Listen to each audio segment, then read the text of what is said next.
दोस्तों, महान विचारक ओशो से एक बार पूछा गया कि जो ये कहा जाता है कि जो होता है अच्छे के लिए होता है, ये एक सिर्फ कहने की बात है या वास्तव में इसमें कोई सच्चाई है या सिर्फ सांत्वना देने के लिए है।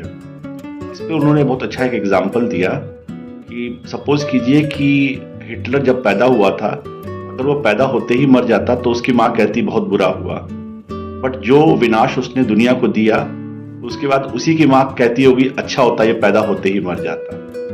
तो ये एक छोटे टाइम फ्रेम की बात होती है। आप तात्कालिक रूप से किसी भी अपनी जीवन की घटना को देखेंगे तो हो सकता है आपको लगे कि यार ये बहुत बुरा हुआ, भगवान मेरे साथ ऐसा क्यों किया।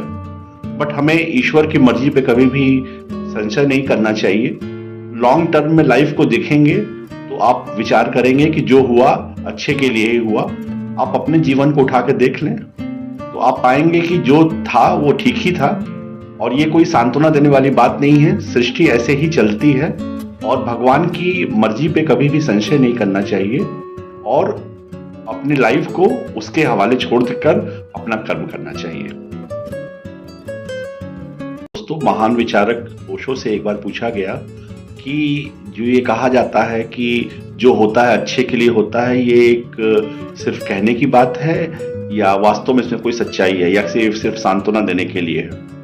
इस पे उन्होंने बहुत अच्छा एक एग्जाम्पल दिया कि सपोज कीजिए कि हिटलर जब पैदा हुआ था, अगर वो पैदा होते ही मर जाता तो उसकी माँ कहती बहुत बुरा हुआ, बट जो विनाश उसने दुनिया को दिया उसके बाद उसी की माँ कहती होगी अच्छा होता ये पैदा होते ही मर जाता। तो ये एक छोटे टाइम फ्रेम की बात होती है। आप तात्कालिक रूप से किसी भी अपनी जीवन की घटना को देखेंगे तो हो सकता है आपको लगे कि यार ये बहुत बुरा हुआ, भगवान मेरे साथ ऐसा क्यों किया। बट हमें ईश्वर की मर्जी पे कभी भी संशय नहीं करना चाहिए।